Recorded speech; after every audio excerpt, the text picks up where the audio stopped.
오늘은 기독교 강요 제4권 4절부터 7절까지 고대교회의 그 교회 정치가 로마 카톨릭에서 점차로 이제 변질되어 갔다 하는 사실에 대해서 함께 생각을 하겠습니다. 오늘 우리의 장로교 교회 정치를 보면 우리 대한예수교 장로회 이 교단을 가리켜서 우리는 이제 총회라고 부릅니다. 이 총회를 구성하는 노회가 있는데 노회는 각 지방에 근거를 두고 있습니다. 우리 서대신 교회가 속해 있는 노회는 이제 부산 노회입니다. 그리고 부산에는 원래 하나의 노회가 있었는데 이제 부산이 점점 행정구역이 넓어지고 또 교회들 숫자가 많아지면서 하나의 노회로 존재하기에는 너무 커서 여러 개로 나뉘어지게 되었습니다. 그래서 지금 이 부산에는 이제 6개 노회가 있는 상황이죠. 그리고 이제 우리 총회는 전국적으로 제가 정확한 숫자는 기억을 못합니다만은 150개, 160개 뭐 이런 그 노회가 있습니다. 전국적으로 이 노회들이 이렇게 많이 있어요. 그 지역적으로 계속 이제 세분화해 온 거죠. 예. 자, 이렇게 총회가 하나의 총회가 있고 그 다음에 이 하나의 총회 속에 수많은 노회가 있습니다. 그리고 이 노회 안에는 우리 서대신 교회와 같은 이 교회들이 이제 자리를 잡고 있는 거죠. 각 교회는 이제 당회가 있어서 목사와 장로로 함께 교회 일들을 이제 행하도록 되어 있습니다. 그리고 노회 안에 어떤 교회들은 이제 당회가 조직되지 않은 교회들도 있죠. 개척교회라든지 그 다음에 개척한 지 제법 세월은 흘러갔지만 장로를 세울 만큼 교회가 크지 못한 경우들도 있습니다. 그래서 당회가 조직되어 있으면 비로소 온전한 교회가 세워지는 거예요. 이게 이제 조직교회라고 부릅니다.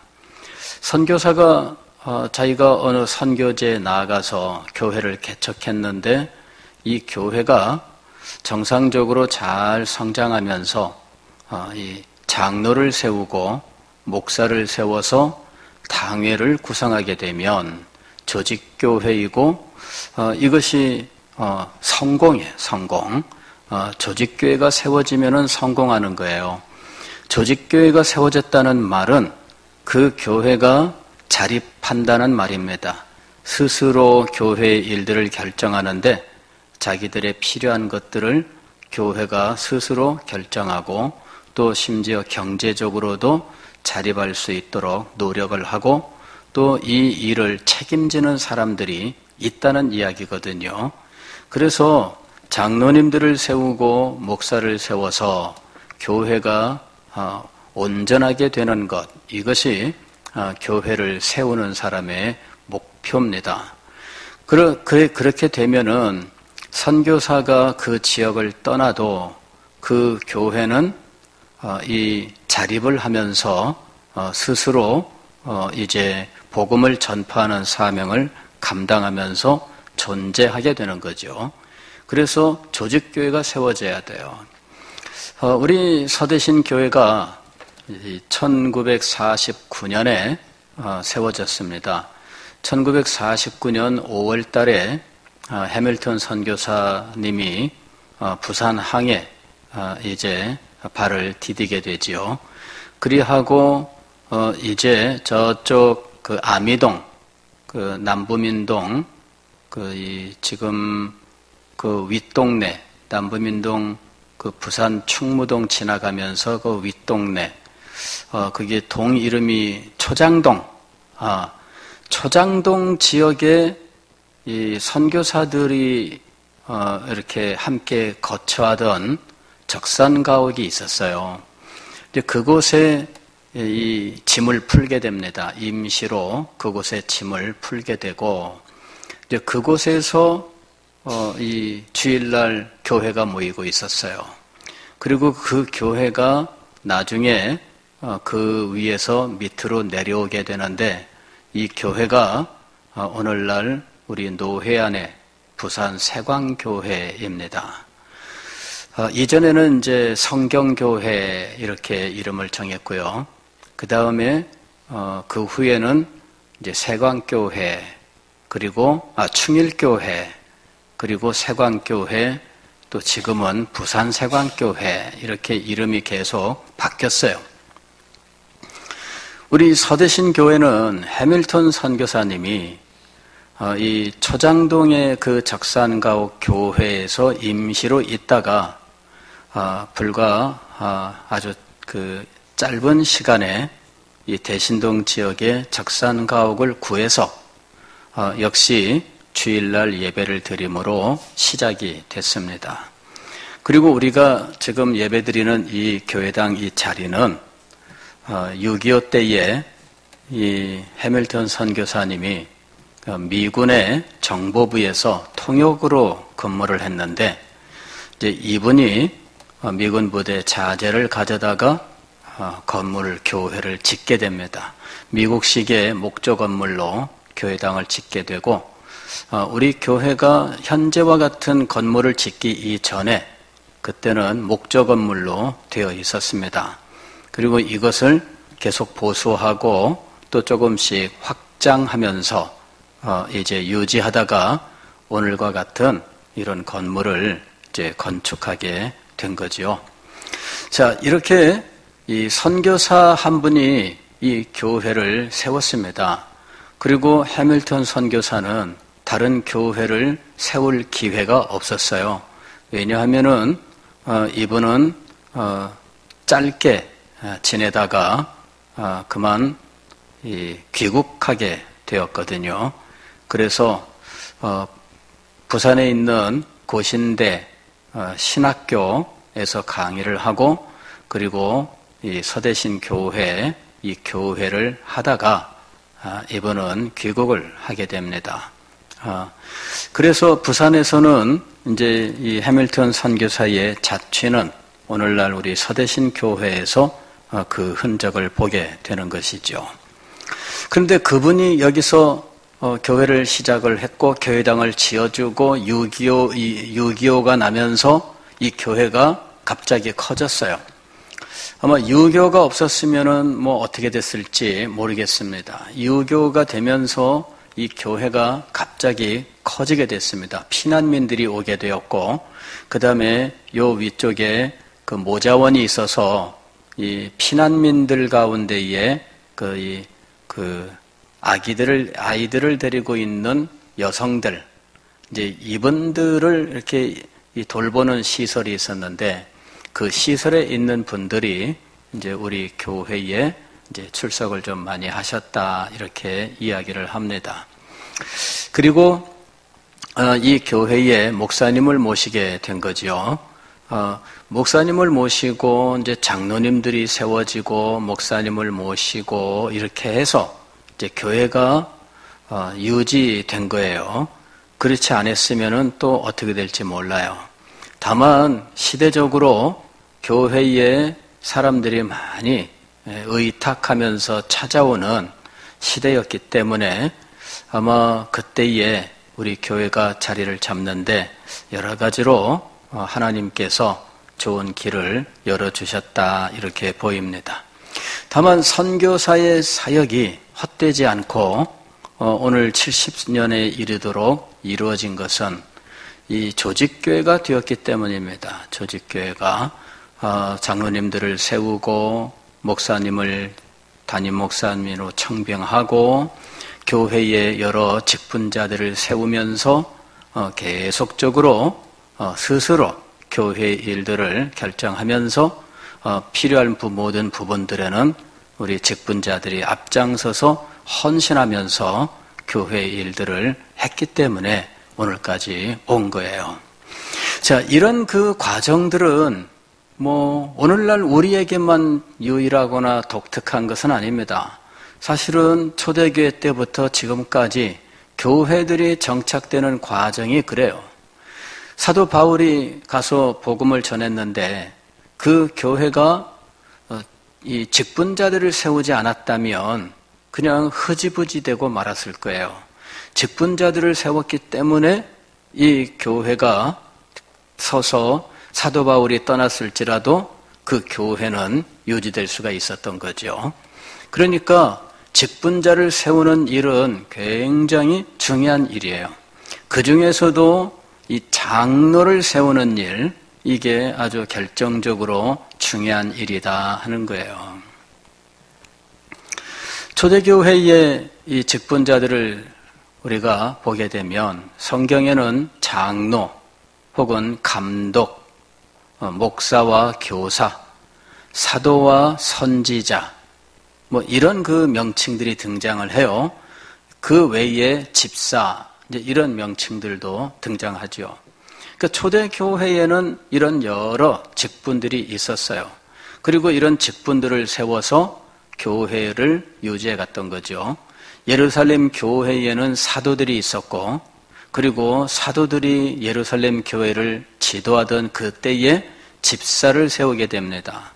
집사를 세우게 되는 것은 사도행전 6장에 등장을 하는데, 교회가 이 과부들을 돕는 일을 하다가 원망이 일어나면서, 즉 소외되는 사람이 있다라고 하는 어떤 원망들이 일어나게 되면서 이 일을 어떻게 해결할까 하다가 이 일을 전담하는 사람들을 세우기로 한 거죠.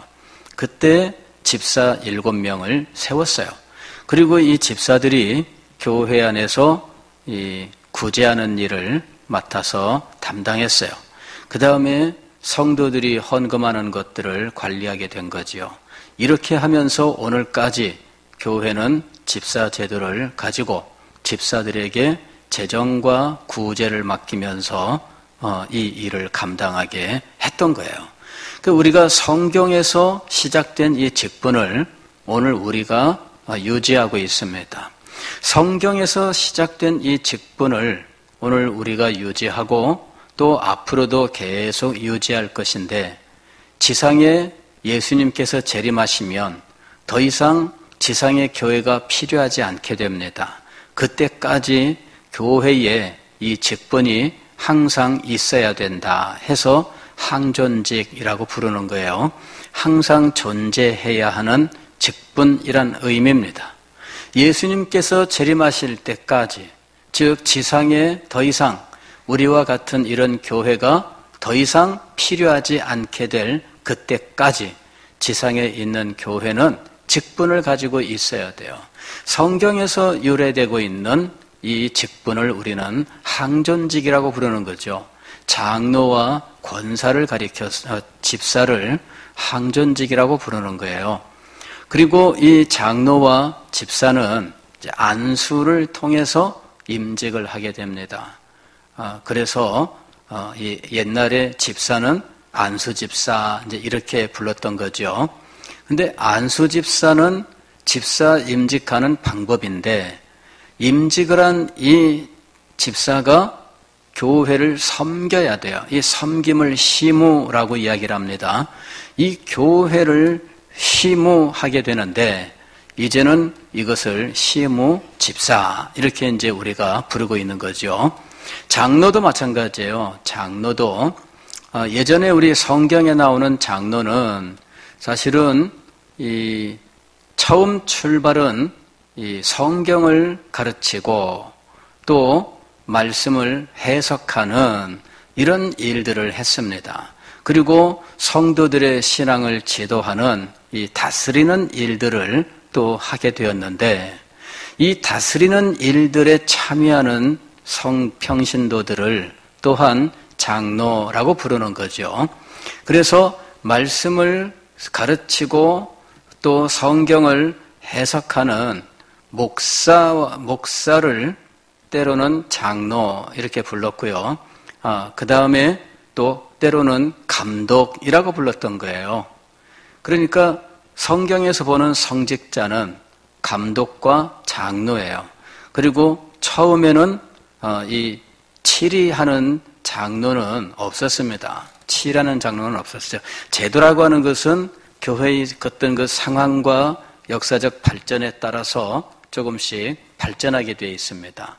그래서 나중에 이 교회의 이 성도들 가운데에서 이 치리, 즉 교회의 일들을 살피도록 하는 분들을 세웠는데, 이제 그분들을 이제 장로라고도 불렀던 거예요. 자, 그런데 이 목회자도 장로, 감독, 목사, 교사 뭐 이런 여러 가지 명칭으로 불렀어요. 이게 지역에 따라서 또는 그 시대에 따라서 명칭들이 다양했어요. 근데 나중에 이제 세월이 흐르면서 이제 이런 명칭들이 하나하나 시대적으로 정리가 되기 시작을 합니다. 이제 그러면서 소위 교직 제도가 발달하게 되는 거죠. 처음에 성직자가 세워지게 되는 과정은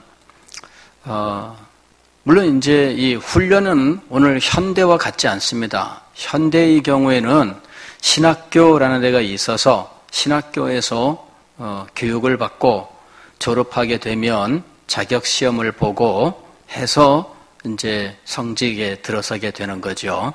그리고 목사는 안수를 받음으로 이제 임직을 하게 되어 있습니다. 근데 과거에는 어떻게 했느냐? 과거에는 뭐 비슷한 과정이긴 하지만 이게 어떤 이 공식적인 어떤 제도 같은 것들이 있었느냐? 성직자를 훈련시키는 제도적인 기관, 이거는 없었어요. 즉 신학교는 없었습니다. 그러나 성직자 후보자를 선정하고 관리하는 일들은 있었던 거지요. 그냥 아무나 되는 것이 아니고 성직자를 후보자들을 관리하는 일은 있었어요. 그럴 때 후보자들을 관리하는 곳은 어디냐 하는 거죠. 오늘날 우리는 노회에서 관리합니다. 노회에서 성직자 후보자, 즉 목사 후보생을 관리해요. 목사 후보생, 즉 어떤 사람이 목회를 하기를 원한다면 가장 먼저 목사 후보생이 돼야 됩니다. 교회 담임 목사님에게 가서 제가 이러저런 소명을 가지고 있습니다. 그러면 목사님이 1차 이 사람이 목사가 될 수 있는지 없는지 뭘 먼저 마음속에 판단을 해보겠죠. 그래서 아니다 싶으면은 일단 말립니다. 하나님 나라를 섬기기 위해서 꼭 목사가 될 필요는 없다. 이렇게 일단 설득을 합니다. 그런데 말을 들어보니까 이 친구가 참 그 소명감이 확실하고 또 목사의 눈으로 볼 때에도 괜찮다 이렇게 판단이 되면 노회에 이 사람의 추천을 하게 되어 있습니다. 목사 후보생 고시 추천을 하게 돼요. 추천서를 써요. 그러면 이 사람이 노회에다가 고시 청원을 하고 가서 시험을 봅니다. 시험 결과와 또 면접을 통해서 이 사람을 최종적으로 목사 후보생으로 선발을 하게 됩니다. 그렇게 되면 이 사람은 그때부터 노회의 목사 후보생 명부에 이름이 올라가게 돼요. 그리고 이 사람은 노회의 추천을 받아서 신학교에 갈 수가 있습니다. 신학교에 가서 시험을 보고 합격하면 노회의 추천을 받아서 신학교육을 받을 수가 있어요. 신학교육을 다 마치게 되면 총회로부터 이제 시험을 보게 됩니다. 이것이 강도사고시예요. 강도사고시에 합격을 하게 되면 1년 후에 노회에서 목사고시를 보고 합격하게 되면 이제 목사 안수를 받는데 시험에 합격했다고 무조건 목사 안수를 받는 것이 아닙니다. 목사로서 청빙을 받아야 돼요. 즉 사역지가 있어야만 이 사람이 목사 안수를 받을 수가 있습니다. 사역지가 없으면 목사 안수를 받을 수가 없어요. 그래서 사역지를 반드시 정하게 되어 있고요. 이제 대부분의 경우는 현대교회는 그렇습니다.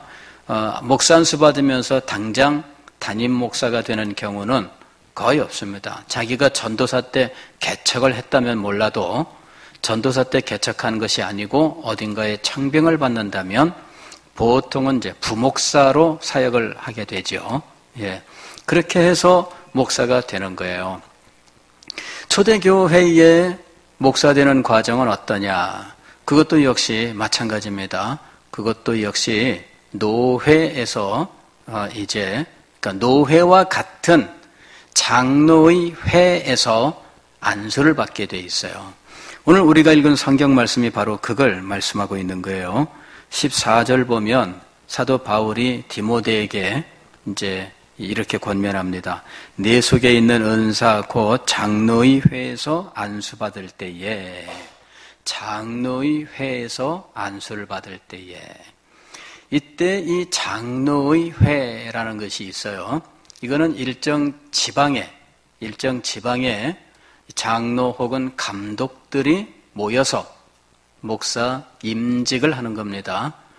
그럴 때에 한 3명 이상이 모이도록 돼 있었다. 이렇게 말합니다.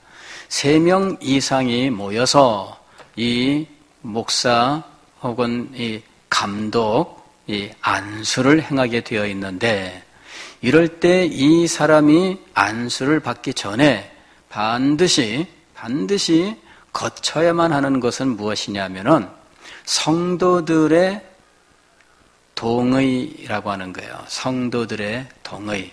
즉, 이 사람이 안수를 받으려면 사역지가 있어야 되고요. 사역하는 그 교회의 성도들의 동의가 있어야만 안수를 하게 되는 거예요. 그러니까 이 초대교회 때에 성직자가 세워지기 위해서는 반드시 자기가 사역하고자 하는 교회의 성도들의 소위 투표가 있었어야 된다 하는 거예요. 그리고 그 투표에서 통과되어야 비로소 장로의 회에서 안수를 받게 되어 있습니다. 이제 이것이 초대교회 때 행했던 거예요. 그리고 그때 장로와 감독들의 가장 중요한 의무는 무엇이냐 하면은 설교하는 거예요. 하나님의 말씀을 가르치는 거죠. 그래서 이 성경을 해석하고 하나님의 말씀을 가르치는 이 설교가 이 장로와 감독의 가장 중요한 의무였다라고 하는 거예요. 그런데 이제 초대교회 때는 사도 바울이 복음을 전하러 다닐 때에는 몇 교회 없잖아요. 그런데 세월이 가면서 점점 복음이 퍼지고 교회들이 생기고 하나의 도시에도 여러 교회들이 생기게 돼요. 처음에는 사도 바울이 가서 복음을 전할 때 한 가정밖에 없었어요. 그러나 몇 가정이 모여서 점점 커지고요.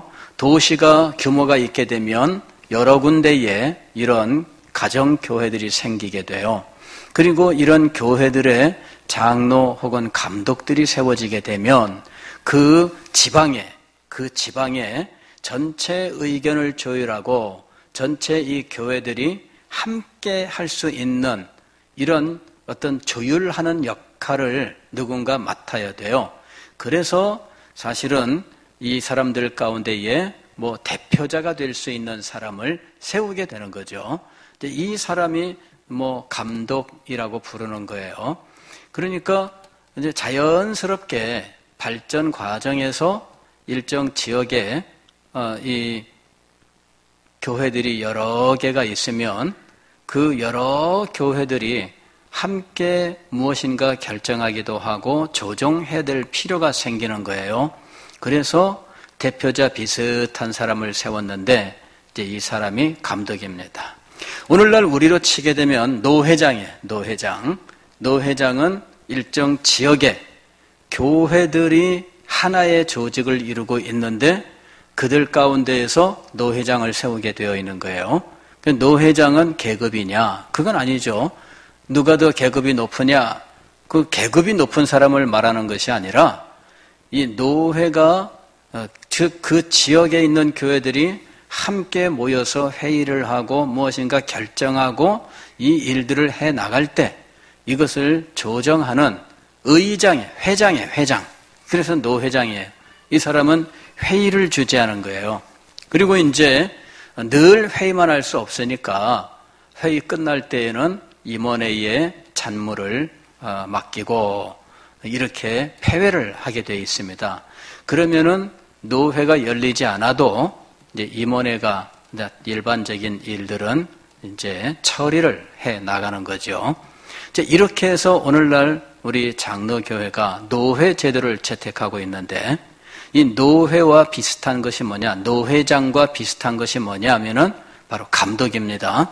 일정 지역에 그 지역의 교회들을 다 이렇게 하나로 묶고 그리고 함께 무엇인가 결정해 나아가는 일을 할 때 대표 역할을 맡은 사람을 감독이라 이렇게 불렀던 거예요. 그러니까 각 교회를 담당하고 있는 감독 또는 이 장로와 혹은 목사와 이 감독 사이에는 그렇게 계급적인 위치가 아니었다라고 하는 거죠. 네. 그런데 나중에 이것이 변질돼요. 교직제도가 계급화되면서 이게 변질됩니다. 이제 이렇게 된 이유는 기독교가 로마 제국의 국교가 되면서부터예요. 기독교가 로마의 박해를 받을 때에는 사실은 숨어서 있기 때문에 조직이 클 수가 없었어요. 그래 일정 지방의 교회들이 이렇게 모인다 할지라도 뭐 대놓고 무슨 활동하거나 뭐 크게 무엇을 할 수 있는 상황은 아닙니다.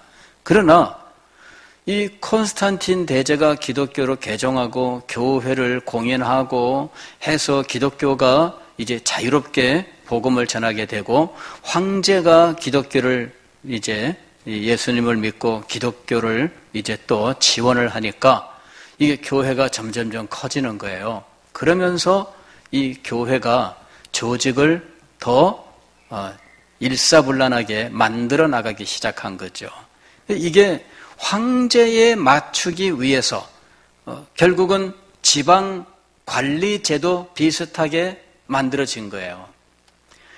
우리도 마찬가지잖아요. 우리는 지금 뭐 이 구청 여기도 구청장까지 지방자치 제도를 하고 있지만 그러나 이 사실은 옛날에 지방자치제를 하기 전에는 동이 있으면 그 위에 구가 있고 구 위에는 시가 있고 혹은 뭐 이 도에는 우리는 시니까 그렇게 했지만 도 같은 경우에는 리가 있고 면이 있고 혹은 읍이 있고 그 다음에 군이 있고 도가 있었잖아요. 이게 지방 조직이에요. 그리고 이것이 중앙 조직이 또 따로 있었잖아요. 이렇게 행정구역이 계급화되어 있었어요.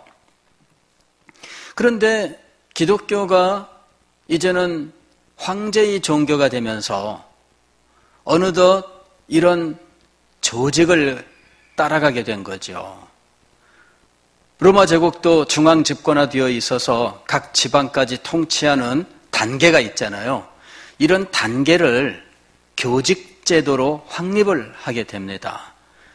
그리고 이것을 이제 정교하게 만들어 간 것이 이제 중세 로마 가톨릭이에요.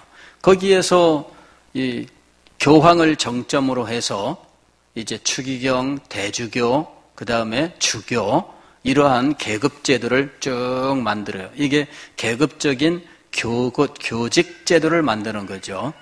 그래서 위에서 성직자를 임명하는 방식으로 이제 모든 일들을 행하게 되는 거예요.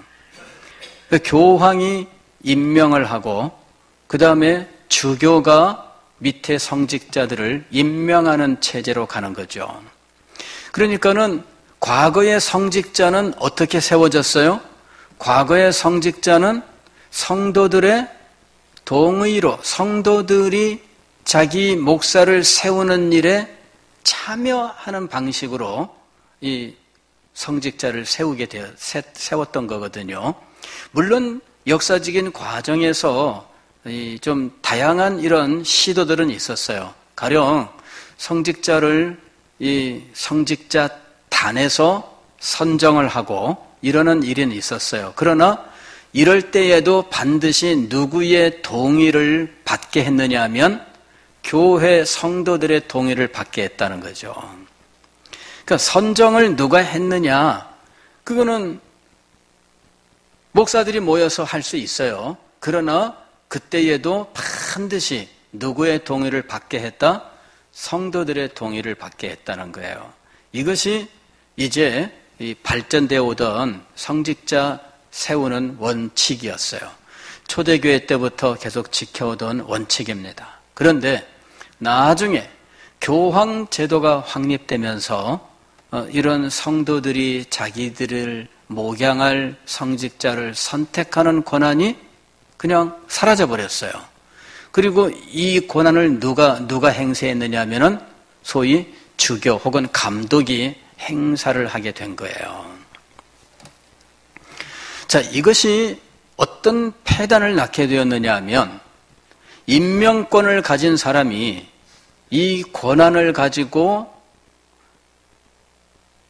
자기 이익을 얻는 쪽으로 사용하는 일들이 있었다라고 하는 거예요. 이게 뭐냐 그러면은 자기가 좋아하는 사람에게 이 교회를 맡는 권한을 주는 거죠. 근데 나중에 이게 어떻게 되느냐면요. 칼빈도 이제 그 혜택을 입은 사람이에요. 성직록이라고 하는 것이 있습니다. 이게 바로 이제 소위 말하면은 목사 사례비예요. 목사 사례비가 성직록인데 교회를 맡을 아무런 자격이 없는 사람에게 교회 담임 목사 임명을 하는 거예요. 칼빈도 9살, 10살 때 교회 담임 목사가 돼요. 아직 공부도 안 끝난 10살짜리가 담임 목사가 되었다. 이해가 됩니까? 이해가 안 되죠? 근데 그런 일들이 많았어요. 어느 날 우리 서대신교회 예를 들면 10살짜리가 우리 서대신교회 담임 목사가 된 거예요. 그런 일이 어떻게 가능할까요? 주교가 임명하니까. 성도들이 선택했으면 그게 될까요? 안 될까요? 안 되죠. 주교가 임명을 하니까 그런 일이 가능한 거예요. 그 10살짜리가 담임 목사가 되면 담임 목사를 부임할 수 있을까요? 없을까요? 못하지요. 그러므로 누구를 보낼까요? 대신 사역할 사람을 보내게 돼요. 여기서 월급을 100만 원을 받으면 50만 원을 주고 힘없고 백없는 성직자를 구해서 보내게 되는 거예요. 그러면 이 사람은 힘도 없고 백도 없기 때문에 그냥 50만 원 받고 가서 대리로 목사 일을 하는 거죠. 성직자 일을 하는 거예요. 그러면 담임 목사로 임명받은 이 10살짜리는 어떻게 하느냐? 그 50만 원을 가지고 쓰는 거죠. 공부하는 데 쓴다든지 뭐 이런. 사실은 칼빈도 그렇게 해서 파리 대학에 가서 공부를 해요. 그 아버지가 주교에게 잘 보여서 주교가 그런 혜택을 줘요. 칼빈의 형도 이렇게 해서 공부를 했고 칼빈도 이렇게 해서 공부를 해요. 그러니까 칼빈은 자기가 그런 혜택을 받아서 대학까지 마쳐요. 그리고 나중에 기독교 강요에서 이것이 바로 주교가 성직자를 임명하는 교권 제도의 폐해라고 분명히 지적을 하는 거예요. 여러분, 이거는 있어서는 안 되는 일입니다. 그렇잖아요? 그 교회에 성직자를 10살짜리를 임명을 해놓고 그 사람은 이름만 그 교회 목사로 올려져 있는 거예요. 그리고 월급은 그 사람 앞으로 나가요. 그러면 그 10살짜리 아버지가 목사를 구해가지고 여기서 사역을 하도록 해요. 비어있는 교회에. 그러면 이 비어있는 교회에 박봉으로 와서 사역하는 사람이 제대로 목양을 할 수 있을까요? 안 하죠. 와서 형식적으로 때우고 가는 거예요. 그러니까 성도들은 말씀 교육을 받을 수 있을까요? 없을까요? 못 받죠. 목회자의 돌봄과 섬김을 받을 수 있을까요? 없을까요? 못 받죠. 그러니까는 성도들은 미신에 이끌리기 쉬운 거예요. 자, 이것이 뭐냐 그러면은 교권 제도의 타락입니다. 교권 제도의 타락이에요. 성도들이 자기를 목양할 목회자를 선택할 수 있다라고 하는 것, 오늘날 우리는 당연한 듯 행하고 있는 이것이 회복되기까지는 굉장히 고통스러운 과정을 거쳐야 했어요. 영국에서 청교도들이 그걸 요구했어요. 목사는 성도들이 자기들을 섬길 목사를 선택할 수 있어야 된다. 이거를 계속 주장을 했는데 허락을 하질 않습니다. 지금도 영국 교회는 로마 교회랑 같은 교직 제도를 가지고 있습니다. 물론 옛날처럼 10살짜리를 그 성직자로 세우고 그런 일은 없지만, 그러나 성도들과 상관없이 어떻게 해요? 임명하는 거예요. 임명으로 가는 겁니다. 즉 중앙에서 일선 동장을 임명하듯, 지금은 구청장이 하는 일이지만 옛날에는 중앙에서 다 했습니다. 중앙에서 임명하는 거죠. 임명으로 다니는 거예요. 이런 일들이 지금도 있다는 거죠. 지금도. 왜냐하면 이런 계급적인 임명을 통해서 성직자를 세우는 제도를 가지고 있기 때문이에요. 그러나 청교도들은 그거를 반대했어요. 목사는 성도들이 세워야 됩니다. 그걸 그렇게 요구했는데 안 들어줬어요. 지난 주일에 우리가 이 스코틀랜드 종교개혁 이야기를 했습니다마는 이 스코틀랜드에서도 그 문제로 투쟁이 이루어진 거예요. 그 문제로. 왕은 주교를 보내고 주교를 통해서 성직자들을 통제하려고 해요. 임명을 하고 이 왕의 법을 따르는 사람들로 성직자를 세우려고 하는 거예요. 여기에 서명하지 않으면은 교회에서 쫓아내고 추방하고 망명 가고 그러는 일들이 벌어졌어요. 그 정도는 약과고요. 나중에는 수백 명이 처형을 당합니다. 그러니까 이런 그 무시무시한 이런 이 과정을 통해서 성도들이 자기 교회 목사님을 선택하는 제도가 만들어진 거예요. 그리고 우리가 지금 당연한 듯 하고 있는 이런 일들이 알고 보면은 역사적으로 굉장히 무서운 투쟁 속에서 확보되는 것이다 라고 하는 것을 알아야 돼요. 왜 그렇게 해야 되느냐? 왜 그렇게 해야 되느냐? 성직자와 성도가 서로 하나가 되는 이 과정은 일방적인 것이 아닌 거예요. 일방적인 것이 아닙니다. 그래서 성도들은 자신들을 목양할 목회자를 선택하게 되어 있고, 그리고 선택한 그 목회자에게 순복하게 되어 있어요. 이것이 성경적 원리로 내려왔던 거거든요. 그래서 이 칼빈은 이런 역사적 과정을 기독교 강요 제4권 4장에서부터 7장까지 해서 자세하게 기록을 하고 있습니다. 원래 성경적인 이 원리가 역사적인 과정 속에 어떻게 변질되었는지 하는 것들을 지적을 해요. 그리고 나중에 장로교 제도가 오늘같이 정착되긴 된 것은 칼빈이 지적했던 이 모든 것들을 다 수용했기 때문입니다. 칼빈이 성경적인 교직 제도에 대해서 기독교 강요에서 하나하나 지적했던 것들을 원리로 삼아서 오늘날 우리 장로교, 총회, 또 노회, 그리고 목사를 세우고 각 직분자를 세우는 원칙들이 세워진 거예요. 그러니까 우리가 이걸 잘 알아야 돼요. 성경적인 원리를 따라가기 위해서 역사적으로 이 모든 것들을 다 살피고 잘못된 것들을 바로 잡으면서 오늘날 우리 장로교 제도가 만들어졌다라고 하는 것입니다. 그래서 우리는 이 제도가 참 성경적 제도다라고 하는 확신을 가지고 이 제도가 성경적인 그 원리에 의해서 아름답게 잘 진행될 수 있도록 늘 우리가 소중하게 갖고 나가야 된다 하는 것입니다. 이 제도가 누군가의 어떤 독재의 도구가 되거나 그래서는 안 되고요. 이것은 뭐 누구나 다 마찬가지입니다. 우리가 다 같이 어떤 계급 제도가 아니고요.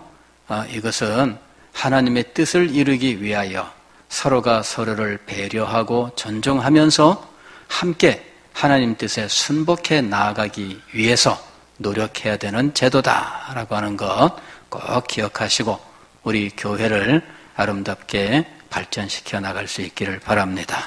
기도하겠습니다.